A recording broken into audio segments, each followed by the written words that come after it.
Hey everybody, Jay Whippen and Cassand here, and we are the Rezless. We have season 3, episode 2 for you today. And unfortunately, when I recorded this last session, I did not record the sound. I got the video, everything's great. But tonight we're going to try a little bit something different. Me and Cassand are actually going to voice over from a different perspective. It won't be the live gameplay audio, but it's going to be us talking about it. I We had a great time in here. We had a whole bunch of fun. We got a bunch of bosses down, and I really think we had a good time, and I think our commentary will be really good. So I'm excited to get this different format pumped out. It might be a one-off. We'll see what happens. We're just real excited to put this out. So here we go. Mhm. All right, yeah, and I line up our videos with these stances. Mhm. Yeah, like you casting, blessing of might, stancing, because it just helps me like clip the videos together. Sure. Yeah. Kinda like the movie Clacker thing. Yep, absolutely, absolutely. And so what we got going on here is, we're just buffing up. This is a serious attempt at Raxor. We've got some really good items here. I mean, we really did a whole lot of buffing since, but we're just making sure we're gonna get this guy killed. I'm saving up some Yeah. rage. I'm eating some food. What's going through your mind, Sam? Yeah, no, yeah, like, I agree, like, we've killed him once, and, it was a little rocky. I think we had to use some potions, but it wasn't horrible. But yeah, it was still we were 20, so Rocks, or although he's the first boss, is kind of a hurdle, in my opinion. Oh, absolutely. I mean, the first time we did him, I mean, it was nothing short of thrilling. And I mean, here we go. All right, so we just dropped the kings, and we're pulling this guy way back. It's a safety procedure. We're just trying to make sure that if we need to target dummy, that we can just get out of here. But I mean, we're feeling real confident Mhm. here. So I mean, the ultimate objective right away was to pull him in battle stance, stack up the rage, and hit the retail. So there goes the retail right away, Mhm. and the damage is just flowing out. And I mean, from Kassand's perspective, I mean, I'm feeling good right here. I know I'm going to get some heals. He's got a full mana bar. Right away, I switch D stands into sword and board. And I mean, right here, even, I mean, we just know that we're coasting. It's looking great. Yeah. Yeah. It does look good. Unfortunately with like the retail and it's a two-handed weapon from him, it's just like, it only works every time he swings, but it's still something. And I did want to share something really quick. So we're level 21. I went back and rewatched it from the second we pulled the first mob all the way to Roxor and killing him. It took us 11 minutes and 31 seconds to do this leg, and we both had blue bar. And so in this just first clear, this first leg to Roxor, we both we got 43,400 experience. Oh my gosh. Oh, no, no, I'm sorry, 4,300, I'm you sorry, said? I'm sorry, I'm sorry. No, no, no. 8,318. 8,318. If you were to do that on repeat, your XP per hour would be 43,000, which is Oh, like I think level 21 experience, like health bar is, or XP bar is like 20K. So yeah, like you could totally, you and a buddy just run that on repeat. But oh, totally. And I mean, something that surprised the bejesus out of me with doing this, Cassand, was I really thought that this was going to be slow. I thought we were going to be doing the Deadmines 5 times, WC 5 times, Stockades yes, 5 times. What I'm starting to discover here with me and just you running right here, I mean, we're cruising. We're 25. We'll hit 26 tonight. are. I mean, we're just flying through this stuff.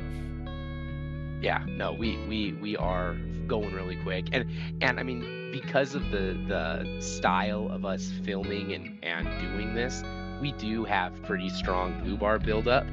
But I mean, if that's the case, then if we're doing them basically one dungeon, one shot a dungeon, maybe two, if people are doing it without blue bar, that's three. Like you're maybe going to do it two or three times while we're just doing it a single time because it's just double XP. So I mean, even yeah, going from even the expected of like, man, we're gonna have to run VC 5 times now to like we're gonna get like one shot at VC and then we're gonna be moving on. Yep. I mean, and just so you know, at the time of this filming, of us recording the audio for this, we have done a WC, and we're preparing for our second Deadmines tonight. And I'd say I'm just so excited to get this done. We're having a great time doing it. I mean, it's just unbelievable. What a good time. Yeah, So I threw this clip yeah, in it's here. it's really nice. Oh yeah, dude, super fun. But that Minor Johnson What clip was clip? just The Minor Johnson? it was just fun. I was just throwing it in there because we were just vibing, having a good time talking, dude, and like just kind of going back to what we were saying. I mean, we're just having a good time, everybody. It's a passion project. Thanks for tuning in. If you're watching any of these episodes, we're just two goofball dudes just having a seriously fun time. Yeah, no, it's so funny that you say that because I was kind of thinking like, well, what would we talk about during this? And I wanted to make a small comment of like, this is like just like a passion project, and so it's funny because I don't think I've ever said that to you. So hearing you say that, it made me smile. Yeah, dude. I mean, it's just tons of fun. There's nothing serious about it. I mean, don't get me wrong. Me and you, we lock in. I mean, even right Yeah, here, dude, yeah, we're hardcore. locking in. Mhm, And being mhm. able to play the game and communicate about something that isn't the game, honestly, is kind of challenging. It's kind of an art It form. is, it is, and I think like you'll see in like our like the videos like when we do have the audio, like during the boss fights we're pretty locked in. But I mean, like this guy can be slowed, which is insane. Like so you can basically kite him. I think you could like if we got really in bad shape, you'd walk him up to the log, you jump down, and like I mean, you'd just be able to burn so much time. It's crazy. Um, Oh, totally, yeah. dude. You know what's funny is I think that I when I saw this boss, I was like, all right, I'm just gonna face tank him. But I think that you knew the cheese strategy was to go on top of the log. I don't think that my brain Mhm. recognized that right away. Like, I think that Yeah, you knew that, but I didn't know that. sure. Oh, But and you know, it's crazy. And because we've done a few rounds of these, honestly, I think the hardest part is adjusting to going from not dungeon geared to dungeon geared, which is basically the first time you come in at 20 and do it. Like the first time has been like the most challenging from my perspective. Like these subsequent ones, they have been much easier. I mean, we have good gear now. And I mean, obviously, we're going to come back and we're going to be like 25 and do VC. So that's going to skew it a little bit. But like our Wailing Caverns, this attempt that we're doing with Sneed and like this current video, like it wasn't as hard as our first one. What do you think? oh, not absolutely. I 100% agree. I mean, we came here with gray items. I mean, it was almost gray and slot everything. We were lucky to have double Exy sword, executioner sword. I mean, we have just upgraded so much since this Yeah, run right here. I mean, yeah, it's crazy to say that because this is our second round through here. yeah, And after this run, we got mega upgrades. After our WC, we got mega upgrades. I mean, it is a huge yeah. difference when you're doing a duo challenge, how much the gear means to you. Yeah, no, the gear is huge. And we also rely really heavily on our professions. I mean, those are pretty much maxed. I mean, it's not like max like 300, but like we spend time getting tin, getting iron, and then like leveling these things up so that we have like the best available, which is really limited to what we can gather in like the wilderness without going and killing ourselves. So yeah, we do a pretty good job of trying to also maximize those, benefits that we get because we don't buy it from the auction house. We don't trade with other players, but Whippins is a blacksmith and an engineer so that he can get the engineer benefits. And then I'm an engineer and a miner. So I mine for the two of us. And I'm glad you brought that up, dude, because you're putting in some serious work. I'm not meaning to glaze too much Oh, here, mm, but dude, you're putting in tons of effort here, tons of work. We're getting the materials we need. I mean, we're stacking up the gear. We got the yeah, blacksmithing engineering combo. You're mining up a storm. I mean, we're really just we're really in sync with what we want to do in this hardcore duo dungeon challenge. Like, we have to yeah, have yeah, consumables. We have to have gear. Like, some of this stuff just wouldn't even be possible yeah, without yeah. No, it would be really tough. While we're still in this room, I think it would be worth mentioning the not the I don't know what they are. What's the engineers? What are the little guys that make the mini harvest watchers? it. Yep, engineers. Engineers, and what's the other guys? The forgers, or I Yep. don't. What are they? The smelters? Craftsman. Craftsmen. The craftsmen have this really nasty AOE that, like, if you stand next to them, it's like an AOE debuff that smelt ore. I have it right now, and you can see it's just like 7, 7, 7. It takes like 7 damage a second, and like that kind of stuff in these duos, like it's tough. And Gilnid, he's got like a beefed up one, doesn't he? Oh yeah, it's insane. His Yeah. is So when you're, crazy. yeah, and I thought coming in here, what was going to be the hard part was the craftsman. Like, oh shoot, we got to make sure we don't get those little guys to spawn, or when we do, because they're elites. No, it's that smelt iron or whatever, smelt ore. Well, it will make things nasty pretty quick. Oh, for sure, for sure. And I mean, look right there. I mean, you dropped a stun on the guy. I mean, we just know what it takes right here. We've been playing the game for 20 years. I mean, I know that so many Yeah, people say that, but I can genuinely say right now that we have been playing the game for 20 years. We love this game. We've been playing. I mean, the Deadmines is our dungeon for sure. Favorite. oh yeah, It's yeah, yeah, easily my top 3 favorite dungeon. I mean, look right here. yeah, I have to switch yeah. D-stance and taunt this guy back. I'm so worried about that this evening right here, dude. Cassand drops bombs on these mobs. It is awesome. It's awesome to see it. Dude, look how Yeah. close this encounter was for us. Well, but in this one, you don't have the talent of ultras. Yeah, Yep. I mean, that was a huge pickup for me. Dude, even though you got Varigans, I'm still feeling really good about holding threat without even thinking about it. That talent yeah, was giant. I'm glad that I farmed it. I mean, that was. It's going to be everything for me keeping threat here.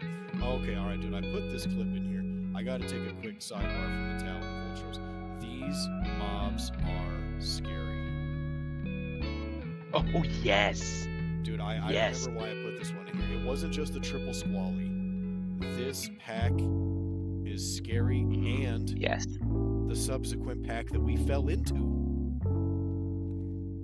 yes. That's right. Yes, the wizards really aren't that bad.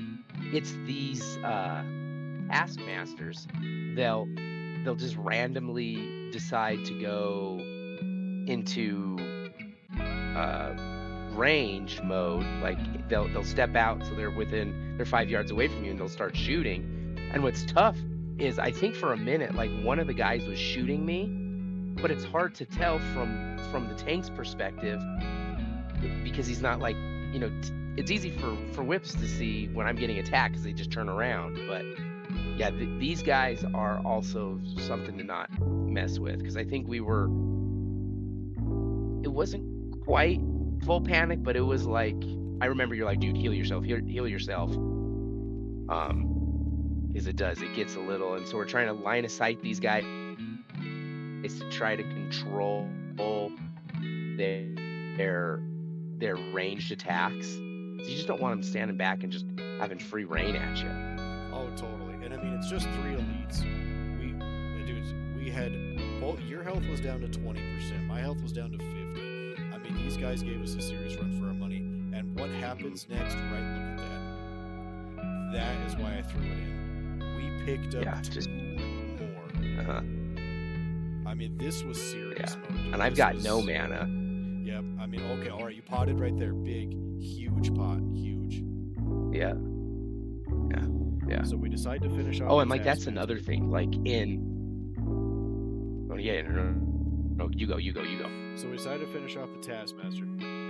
So now we just got the 2 of them, and of course the mage is the easy pick here. But look at what we're going up against. Cassandra just used a mana pot. We're both 50%. I mean, these guys are taking us to the house.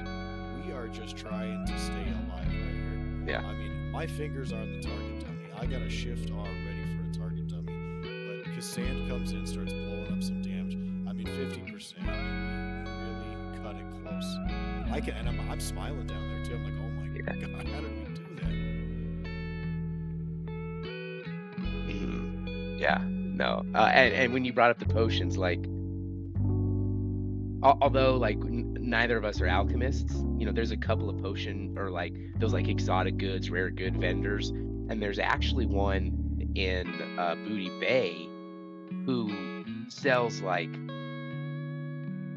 the level 3 healing potions. Like they're the square, like the cube shaped pots, and those are also pretty essential. But I'll defer to Whips on these squallies real quick, because these guys.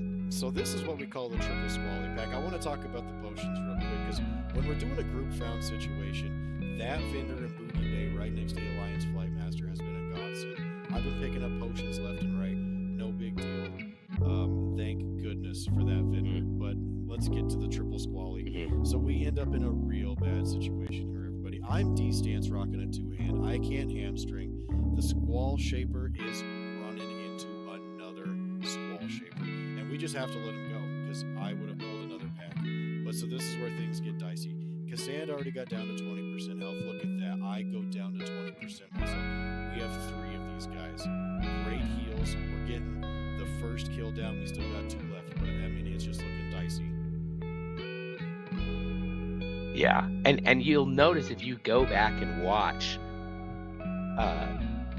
Whips was chasing the running squally, but I think Whips pulled that squally and the squally didn't pull it. So instead of it like stopping, because that's like a typical mechanic where like one mob will run to another, it'll stop, aggro that one, and then they'll both come running to you.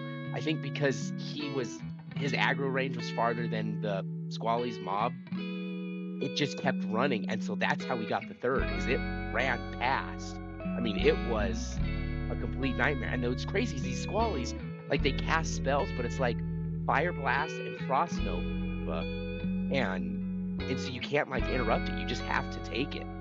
And that kind of like quick burst that we can't really mitigate on like 3 guys focusing us was scary. I was nervous.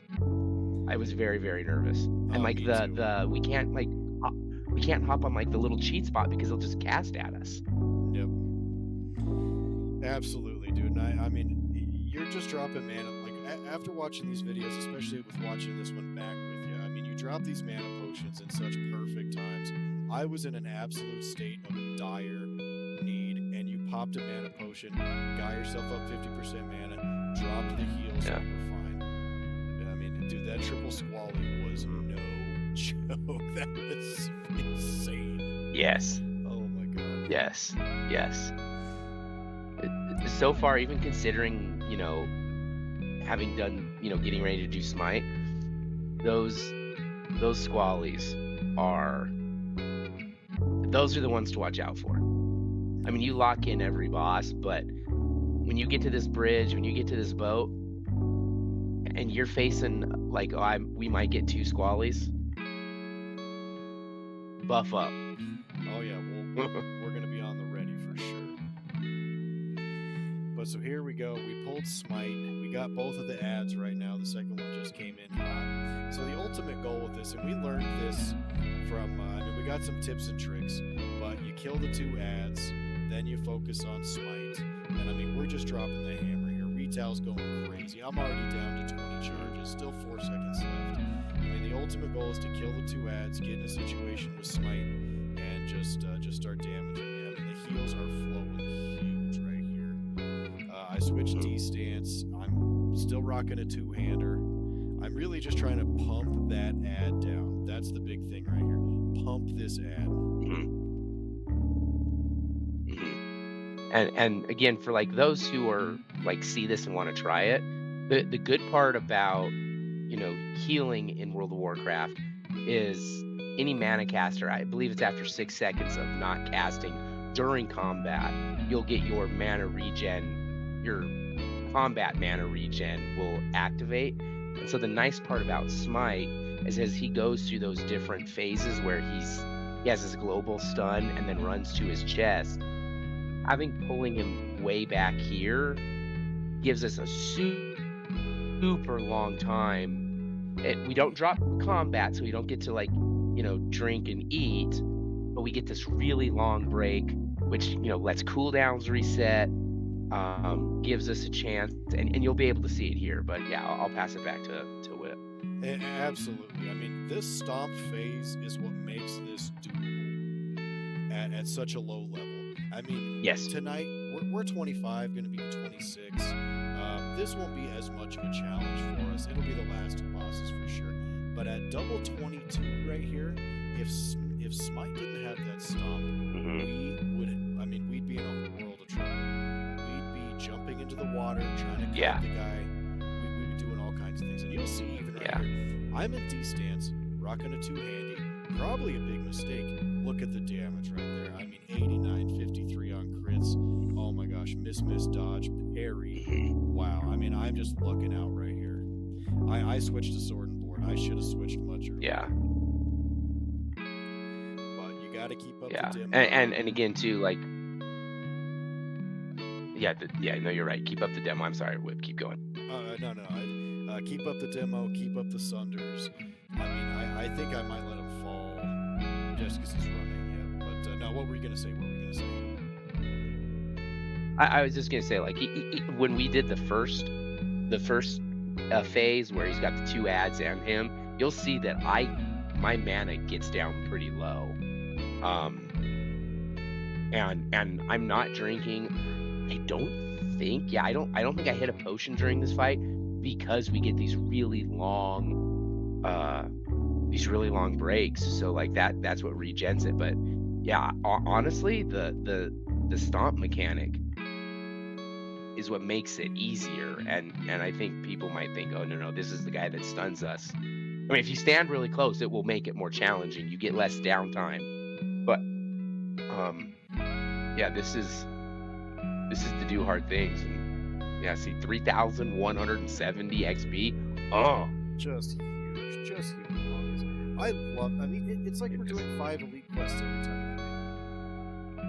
Yeah, dude. It's great. Yeah, it's crazy. And of course, we didn't get this with the Mighty Hammer. This is the weapon which I used before the Talon. Oh, it was? Yep. D-Slade? Yep. Yeah. But yeah, I think too, if it was gonna drop, I was gonna advocate that Whips gets Mighty Hammer, because I know that my Varigan's Fist is coming and it would just replace it. So it would be bad to just have wasted the slot, but which means we'll probably get something sweet this round, and now we don't need it. I know, right? That's the kicker right here, because I picked up that staff from WC. I haven't been using it because I'm having a real hard time wrapping I want my weapon to look sick as a warrior, dude. 2-handy warrior. I want the weapon to look cool. And I know it's an ego thing. We're playing hardcore, dude, but I hate that staff. It looks so bad. Yeah, I agree. I think we're not at the point where it's like, well, you would have had that equipped, we wouldn't have died. Yep. I don't think we're at that spot. We're not there. And if anything, I'll just switch to my Talon later on, or to this evening. But yeah, our gear is just night and day difference from day one. We're gonna be pumping stuff out here. I'm super excited.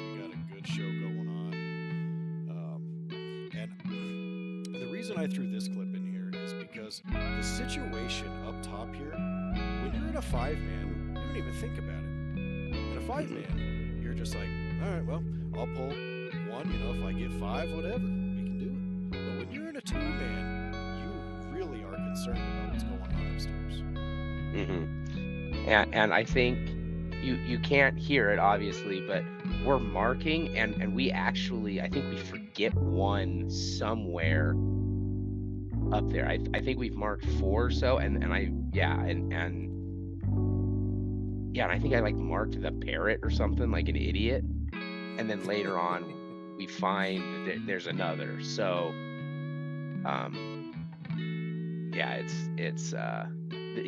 this spot right here can get dicey. And I mean, what's nice is you have all of those like little shunts off of the boat that you can go and jump to and do a reset. But in hardcore, if we can even just avoid getting in those situations, that's the game plan. Oh, you can. Yeah. Absolutely. I mean, right here, the nearest safe spot is a mile away, but right above us, there's 5 safe spots. It's just we just can't take those chances, and I know that's what we're talking about here. How we can't take those chances. Hey, I'm just gonna try pulling one at a time. If we, and after our second death, I'm really like, hey, like we need a game plan. We need to know what's going on. If I pull 3, we're running. I think I said right here, if we pull 3, we're running all the way to Cymatics area. I mean, we're gone. Absolutely. And something that's been impressing me with pulling is the gun. Dude, for some reason, the gun only pulls what you want it to pull. Yes, I agree. I have no idea why. It doesn't make any sense. But these mobs are leashed together. They're pretty close to each other. But if you pull them with the gun, I mean, it's obviously they're not leashed. This guy came by himself. Yeah, we could have just gotten mega lucky. Yeah, I think it's a mix. I mean, we're not just running up there. We're trying to time what we can, and that's always a challenge because their movements random. The RNG of it, like you shoot and then it takes like 2 steps in the worst possible direction, then you pull the whole freaking deck. But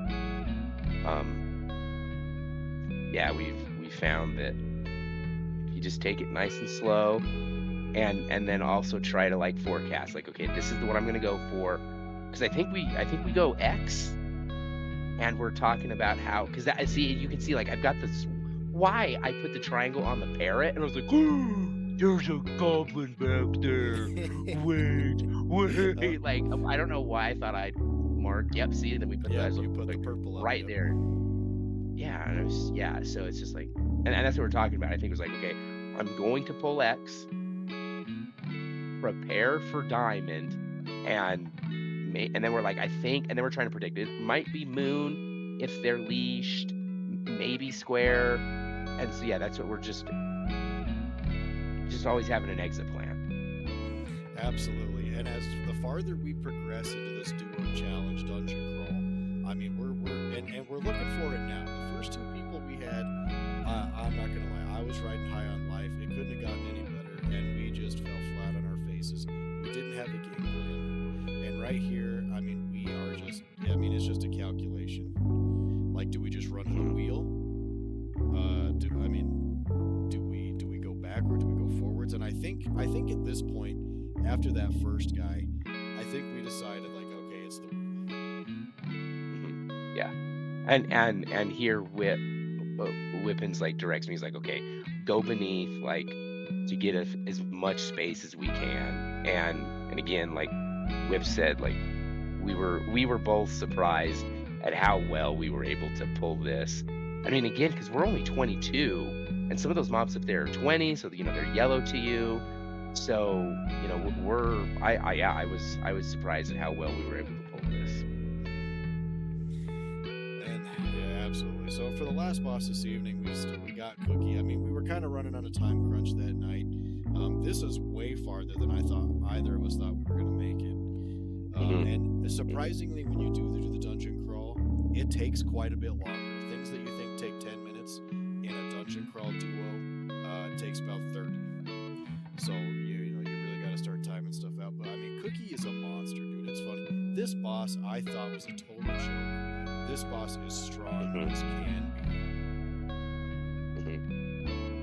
Yeah. He's pretty beefy, and to the time, I think we're pretty close to about 2 hours from when we step through the portal. Yeah. So, which I think is like a little bit longer than the average 5-man VC. Like, granted, you don't have someone geared or someone carrying you. Like, I think about 2 hours is where you're probably pulling VC, or VC's probably been maybe dead for 10 minutes. But the good thing is it doesn't take you 4 hours, which I was a little nervous of. Like, how long is it really going to take us? 2 people, a tank, a tank and a half paladin thing. How long is this going to be? And 100%. I'm pleasantly surprised. That was a big worry for us. Of course, the only blue item we got that night was Cookie's story run. But yeah, it is astonishing that we were able to get this done the way that we are. We just do. We know the game. We've been playing it forever. I think I'm going to start like a small sign-off thing here. But I mean, we've just been playing the game. We know what we're looking for. I mean, so this duo challenge is definitely a challenge for us. But we know what we're looking for here. We've got a good head on our shoulders when it comes to WoW Class. Yeah. And so this is just the sign off here, guys. I really hope you're enjoying what we're putting out there. We're having a ton of fun producing this stuff. Me and Cassandra have been friends for a long time. This is a super cool thing. I mean, we're really gonna make it. We're putting in the effort here. We're gathering materials. We're talking about strategies. We want to improve the video.